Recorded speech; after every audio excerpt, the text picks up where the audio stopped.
Selamat pagi Bapak Ibu Saudara. Shalom. Puji nama Tuhan.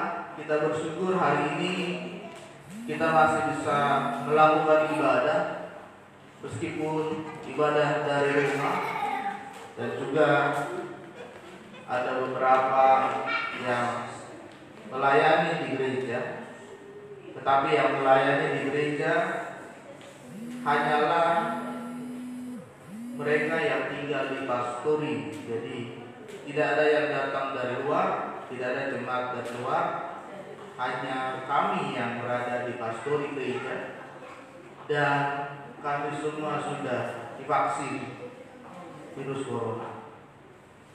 Kita berdoa semoga pandemi ini cepat berlalu dan negara kita, hidup kita, keluarga kita semakin dipulihkan oleh Tuhan. Saudara yang terkasih dalam nama Tuhan, mari kita buka Alkitab kita yang terambil di dalam kitab Keluaran pasal 14. Yang di rumah bisa membuka Alkitabnya. Keluaran pasal 14. Kita akan membaca dari ayat 9 sampai dengan ayat 14. Keluaran pasal 14. Kita akan memulai membaca dari ayat ke-9 sampai dengan ayat 14. Kita akan membaca bergantian. Bapak Ibu yang di rumah juga bisa membaca secara bergantian. Saya akan membaca ayat yang ke-9, saudara membaca ayat yang ke-10, dan seterusnya sampai dengan ayat ke-14. Demikianlah firman Tuhan. Adapun orang Mesir, segala kuda dan kereta Firaun, orang-orang berkuda dan pasukannya mengejar mereka dan mencapai mereka pada waktu mereka berkemah di tepi laut dekat Pi Hahirot di depan Baal-Zebul. Ketika orang Israel mereka, maka tampaklah orang Mesir beraksi. Lalu bersama ketakutan orang Israel, mereka berseru kepada Tuhan. Dan mereka berkata kepada Musa, apakah karena tidak ada kuburan di Mesir, maka engkau membawa kami untuk mati di padang gurun ini? Apakah yang kau perbuat ini terhadap kami dengan membawa kami keluar dari Mesir? Bukankah ini telah kami katakan kepada Mesir, janganlah mengganggu kami dan biarlah kami bekerja pada orang Mesir, sebab lebih baik bagi kami untuk bekerja pada orang Mesir daripada mati di padang gurun ini. Tetapi berkatalah Musa kepada bangsa itu, janganlah takut, berdirilah tetap dan lihatlah keselamatan dari Tuhan yang akan diberikannya hari ini kepadamu. Sebab orang Mesir yang kamu lihat hari ini tidak akan kamu lihat lagi untuk selama-lamanya. Tuhan akan berperang untuk kamu dan kamu akan dibiarkan. Haleluya. Saudara yang terkasih dalam nama Tuhan, firman Tuhan hari ini temanya adalah melewati masa yang sulit. Melewati masa yang sulit. Hari ini keadaan di berbagai negara, bahkan di Indonesia, sedang sangat sulit sekali. Kita tahu bahwa pandemi virus corona tidak berkurang, saudara, tetapi semakin bertambah. Yang tadinya kita perkirakan akan segera menurun, tetapi kita masuk lagi kepada gelombang yang kedua, dan itu semakin banyak dan semakin besar yang bertambah daripada yang kemarin. Dan hari ini pun tingkatnya masih tinggi bertambah. Hampir semua rumah sakit sudah penuh, saudara. Bahkan data mengatakan setengah sudah terkena virus corona. Setengah dari penduduk Jakarta, kota Jakarta ini sudah terkena virus corona. Masa-masa yang sangat sulit, masa-masa yang sangat genting, masa-masa yang sangat kritis sekali. Di dalam dunia penerbangan ada istilah yang dinamakan critical 11. Critical 11. Di mana di dalam istilah ini adalah waktu-waktu kritis atau waktu genting di dalam dunia penerbangan. Karena critical 11 ini, saudara, di waktu-waktu itu sering sekali terjadi kecelakaan pesawat terbang. Jadi critical 11 itu dilihat dari 3 menit pada saat pesawat itu take off, terbang landas, dan 8 menit pada saat pesawat itu sebelum landing. Itu adalah masa-masa genting di mana sering sekali terjadi kecelakaan. Dan ini kita pernah melihat di tahun ini adalah jatuhnya pesawat Sriwijaya 182 dalam penerbangan menuju dari Jakarta menuju Pontianak, dan pesawat ini jatuh di Kepulauan Seribu. Hanya pada saat 3 menit dia take off. Tidak jauh dari Bandara Soekarno-Hatta. Tidak berapa lama dia take off, lepas landas. Pesawat ini jatuh di Kepulauan Seribu. Ini adalah masa-masa yang sulit, peristiwa yang sulit di dunia penerbangan. Dan pada saat itu, saudara, ada masa yang sangat kritis sekali. Saat ini juga ada masa kritis ketika seseorang itu sedang terkena virus corona. Dokter mengatakan masa-masa kritis orang yang terkena virus corona itu dari hari ke-5 sampai hari yang ke-10. Itu adalah masa-masa kritisnya seseorang terkena virus corona. Jadi bukan hari pertama, bukan hari kedua, bukan hari ketiga. Mungkin hari pertama, kedua, ketiga tidak ada gejala. Dan ketika masuk hari ke-5 sudah mulai timbul gejala sampai hari yang ke-10. Mulai dari hilangnya penciuman, tidak bisa merasa, bahkan terjadi gangguan pernapasan, sesak napas. Kemarin istri dari salah satu teman guru kami meninggal dunia karena corona. Mereka tadinya isolasi mandiri di rumah. Teman kami, suaminya teman mengajar kami di SMK, ini di SMK, kami di SMA. Tetapi istrinya memasuki masa-masa kritis dan dia dibawa ke rumah sakit dan besoknya dia meninggal. Jadi saudara, hari ini adalah masa-masa yang sulit terjadi, bukan hanya di hidup kita, bahkan semua orang pun merasakannya. Dan ini juga yang dialami oleh bangsa Israel pada saat itu. Ketika mereka keluar dari Mesir, saudara, dan Tuhan mengatakan mereka harus melewati padang gurun dulu, baru dari padang gurun itu akan menuju ke Laut Ciberau. Kenapa harus memutar dari padang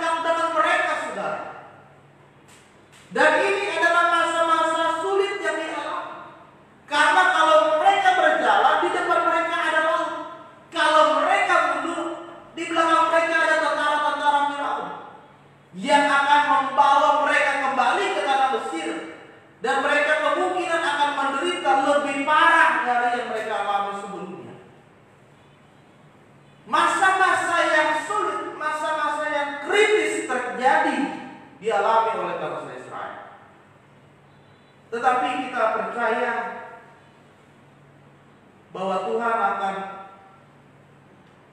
membuat kita supaya kita bisa melewati masa sulit-sulit ini, masa yang sulit ini. Amin. Hari ini kita mau belajar bagaimana caranya supaya kita bisa melewati masa-masa yang sulit yang kita alami saat ini. Karena pandemi virus corona, pekerjaan kita hilang, gaji kita mungkin ada yang dipotong, usaha kita bangkrut tutup, rugi. Gara-gara pandemi kita harus jual rumah, kita harus jual mobil, kita harus jual barang hanya untuk bisa makan. Tetapi hari ini kita percaya kita dapat melewati masa-masa sulit saat ini. Amin. Kita mau belajar, saudara, apa yang harus kita lakukan supaya kita bisa melewati masa-masa sulit yang terjadi saat ini. Yang pertama adalah kita harus mendekatkan diri kita kepada Tuhan. Mari kita buka di dalam kitab Mazmur pasal 62 ayat 2 sampai 3. Kita buka kitab Mazmur pasal 62 ayat 2 sampai 3. Demikianlah firman Tuhan. Hanya dengan Allah saja aku tenang, daripadanya lah keselamatanku. Hanya dialah gunung batuku dan keselamatanku, kota bentengku, aku tidak akan apa? Aku tidak akan goyah. Yang pertama, supaya kita bisa melewati masa sulit, kita harus mendekatkan diri kepada Tuhan. Kita Mazmur berkata, hanya dekat Allah saja aku tenang. Hanya dekat Allah saja aku tenang. Seharusnya saudara, di masa pandemi ini adalah momen kesempatan saudara untuk semakin lagi mendekat kepada Tuhan. Karena semuanya dilakukan dari rumah.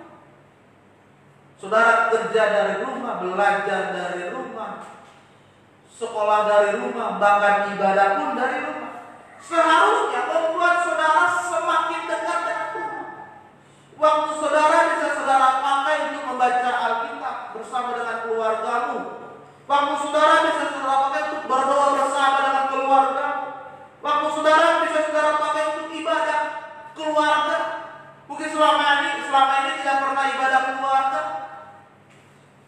Lalu pandemi datang, inilah waktunya saudara membuat ibadah keluarga.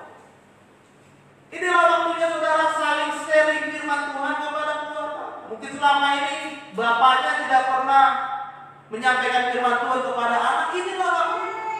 Bapaknya tidak pernah menceritakan firman kepada istrinya. Inilah waktunya. Inilah waktunya saudara untuk mendekatkan diri, mendekatkan keluargamu kepada Tuhan. Kenapa? Karena Tuhan akan memberikan kita ketenangan, sehingga kita tidak merasa cemas, kita tidak merasa takut akan situasi sulit yang sedang kita alami saat ini, saudara.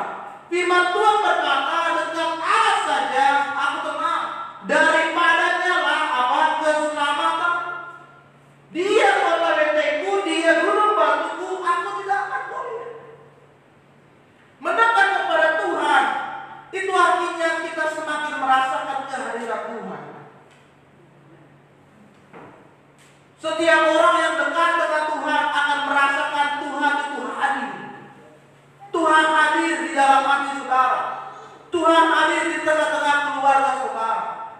Tetapi ketika saudara semakin menjauh dari Tuhan, saudara merasakan hati yang dingin, merasakan kehampaan akan Tuhan, dan membuat saudara semakin tidak percaya kepada Tuhan. Saudara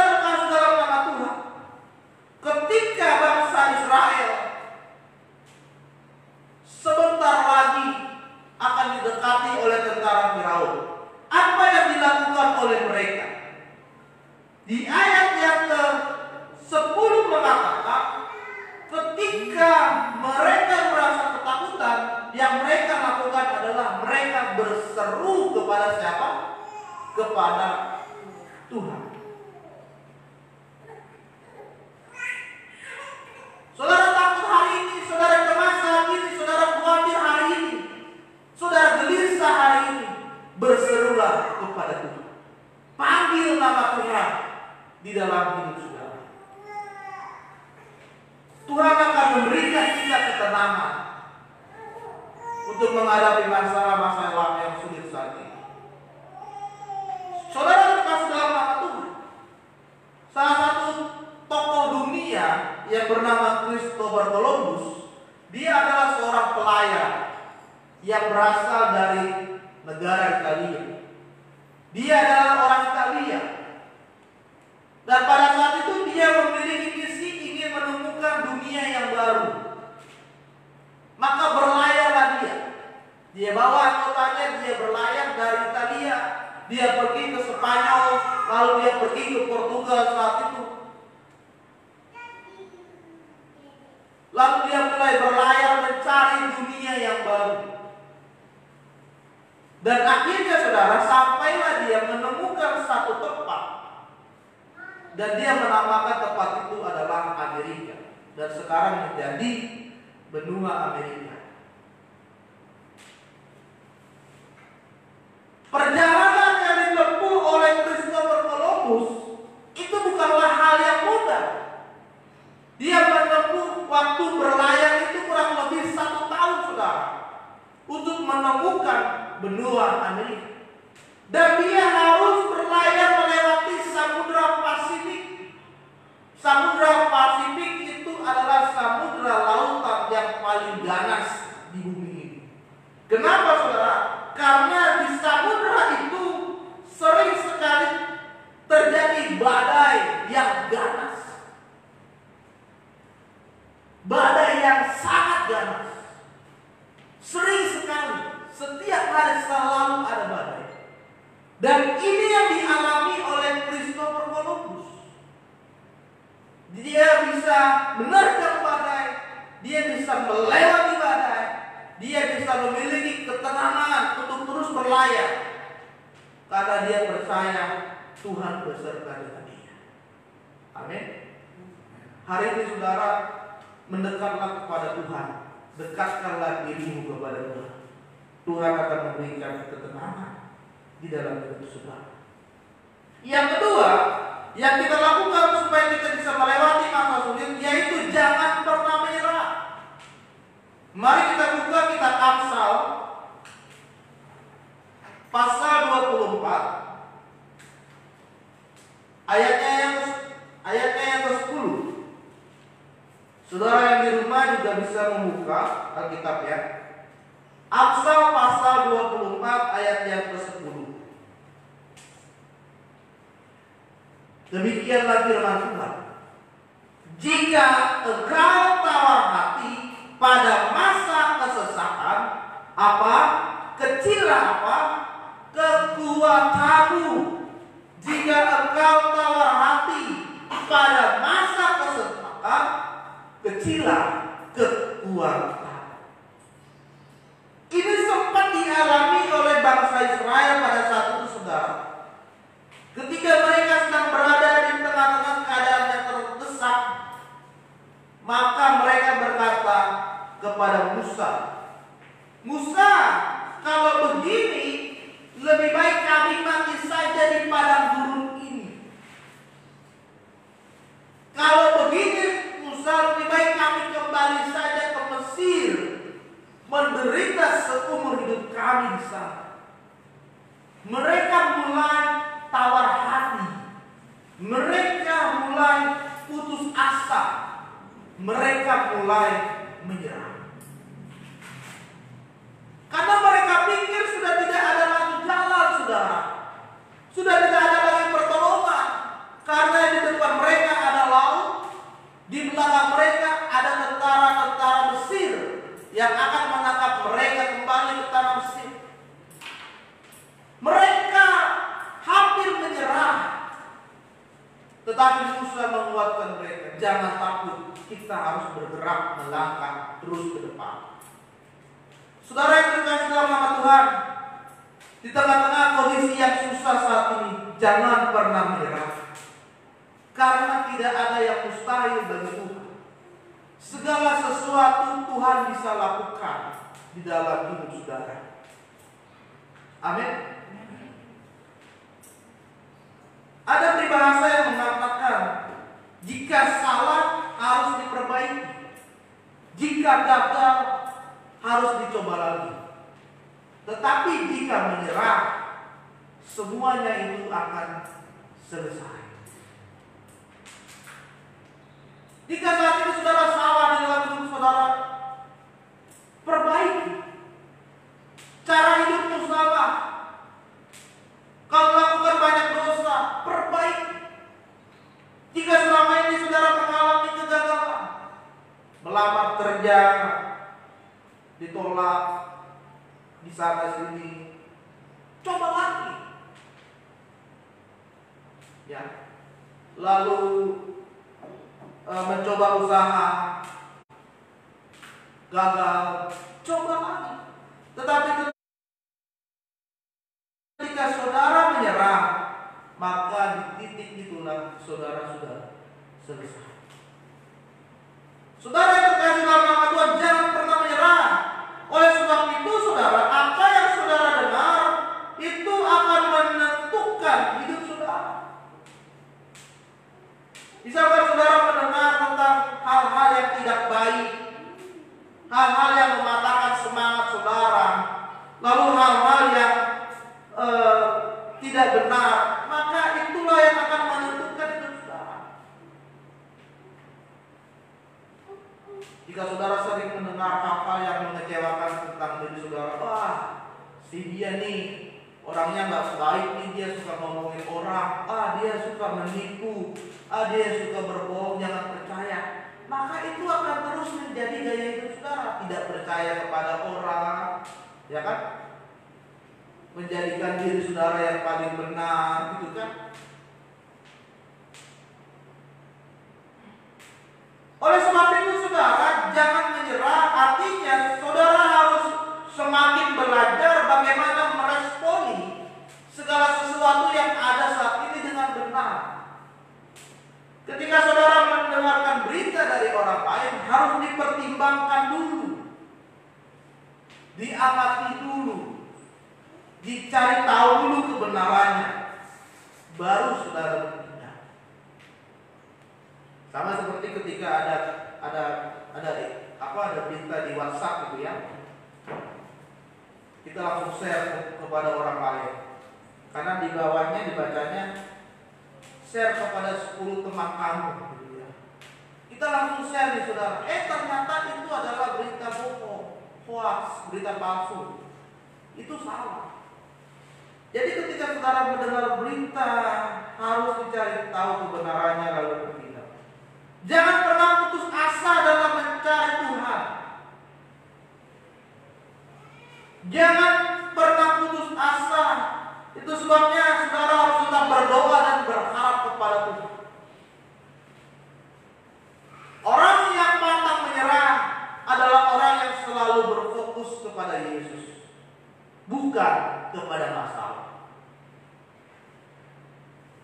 Fokusnya itu kepada Tuhan, bukan kepada masalah. Kalau fokusnya kepada masalah, maka yang menjadi pikiran saudara adalah masalah itu terus. Gara-gara masalah saudara tidak gereja, gara-gara masalah banyak saudara tidak pelayanan, gara-gara banyak masalah saudara tidak berdoa, gara-gara masalah saudara tidak membaca firman Tuhan. Salah. Tetapi kalau fokusnya adalah Tuhan, meskipun ada masalah saya tetap begereja, meskipun ada masalah saya tetap beribadah, meskipun ada masalah saya tetap pelayanan, meskipun ada masalah saya tetap berdoa, meskipun ada masalah saya tetap baca firman Tuhan. Fokusnya adalah kepada Tuhan. Saudara terkasih dalam nama Tuhan, pada tahun 1952 ada seorang perenang bernama Florence Chadwick. Florence Chadwick, dia pada saat itu berusaha berenang sejauh 42 km dari pantai California ke Catalina. Florence Chadwick berusaha berenang sejauh 42 km dari California ke Catalina. Pada saat itu dia berenang selama 15 jam. Dan ketika dia berenang 15 jam, di depannya dia dihadang oleh kabut yang sangat tebal yang membuat dia hilang arah dan tidak bisa melihat ke depan. Dan pada saat itu Florence Chadwick dia menyerah, dia berhenti berenang. Setelah kabut itu hilang, ternyata saudara, tinggal 1,5 kilometer lagi dia sudah sampai di Catania. Tinggal 1,5 kilometer lagi Florence Chadwick sudah sampai di tujuannya di Catania.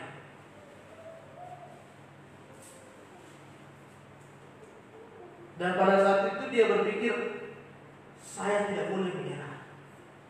Saya harus menyelesaikan misi saya. Akhirnya 2 bulan kemudian dia mengulangi kembali saudara. Dia mulai berenang dari California menuju ke Catania. Dan ketika di tengah-tengah laut dia kembali dihadap oleh kabut yang sangat tebal. Tetapi karena dia sudah belajar dari pengalaman dia sebelumnya, Florence Chadwick tidak menyerah. Dia terus saja berenang, masuk ke dalam kabut, melawan kabut itu, dan akhirnya apa saudara?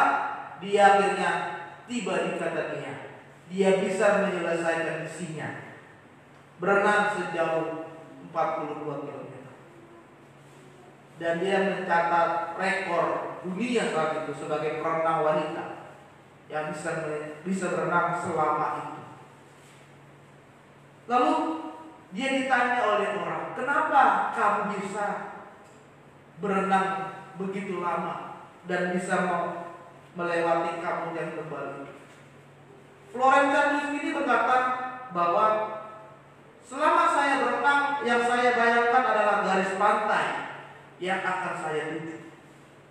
Sekalipun ketika berada di tengah kabut yang tebal, saya tidak dapat melihat, tetapi yang dalam bayangan saya adalah saya harus sampai kepada tujuan saya.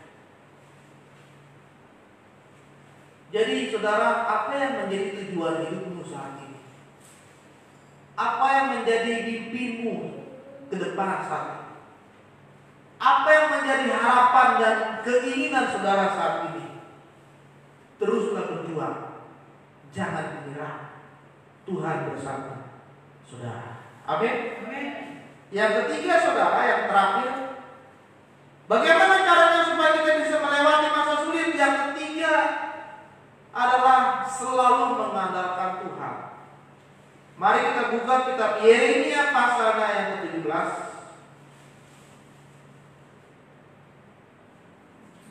Yeremia pasal 17. Yang di rumah silakan buka kitabnya. Ayat 5 sampai dengan ayat ke-8. Yeremia pasal 17 ayat 5 sampai 8. Demikianlah firman Tuhan. Beginilah firman Tuhan, terkutuklah orang yang mengandalkan apa?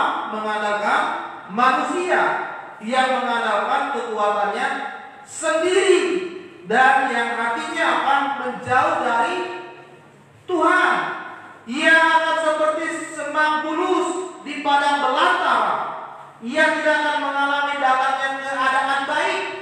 Ia akan tinggal di tanah angus di padang gurun, di negeri padang asing yang tidak apa? Berpenduduk. Tetapi lihat ayat yang ke-7. Diberkatilah apa? Orang yang mengandalkan Tuhan, yang menaruh harapannya kepada siapa? Kepada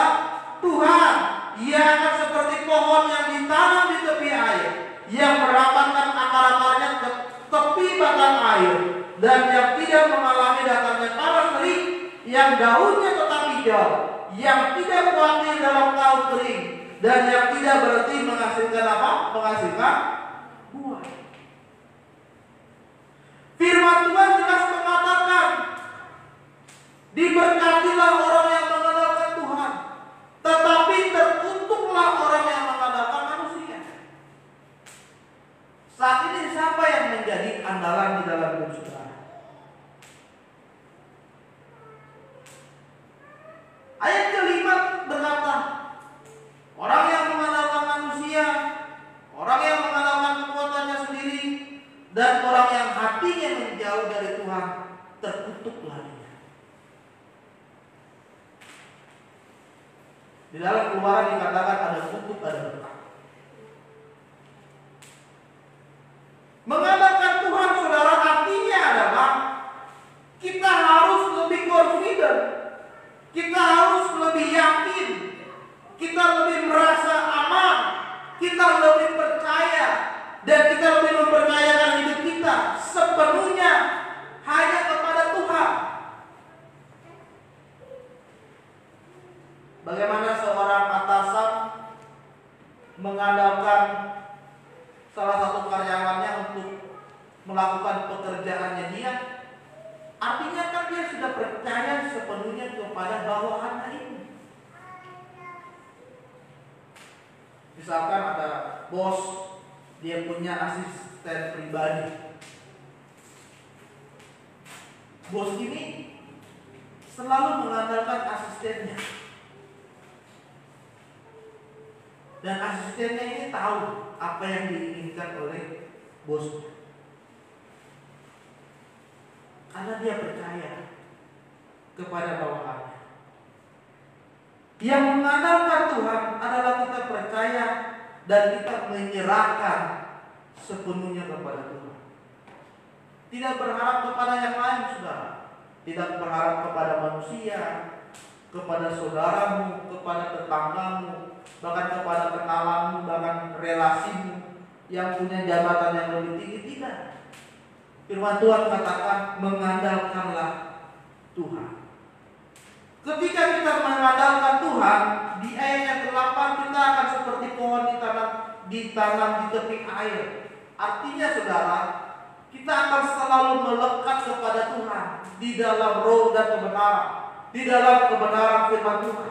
Ketika kita sudah melekat kepada Tuhan, maka akan terbentuk fondasi yang berakar hanya kepada Tuhan dan kepada firman Tuhan. Jadi tidak mudah digoyang-goyangkan, tidak mudah goyang, tetapi kondisi itu akan kuat, akan kokoh. Dan ketika kita sudah mulai memiliki fondasi yang kuat, maka orang akan melihat hidup kita, saudara. Orang melihat bagaimana hidup kita menjadi hidup yang menyenangkan Tuhan, hidup yang indah, hidup yang harmonis, hidup yang penuh dengan sukacita, hidup yang menjadi berkat, dan hidup yang selalu memuliakan Tuhan. Dan itu membuat kita percaya akan janji Tuhan, yang membuat kita tidak khawatir, membuat kita tidak kecewa, tetapi kita percaya janji Tuhan tidak akan pernah mengecewakan kita. Dan ketika kita mengandalkan Tuhan, kita akan menghasilkan buah yang tidak pernah berhenti. Artinya Tuhan akan memberikan berkat ke dalam hidupmu, mengalir setiap hari. Amin. Saudara kasih dalam nama Tuhan, ada sebuah survei di Amerika yang dilakukan oleh Edna Medford.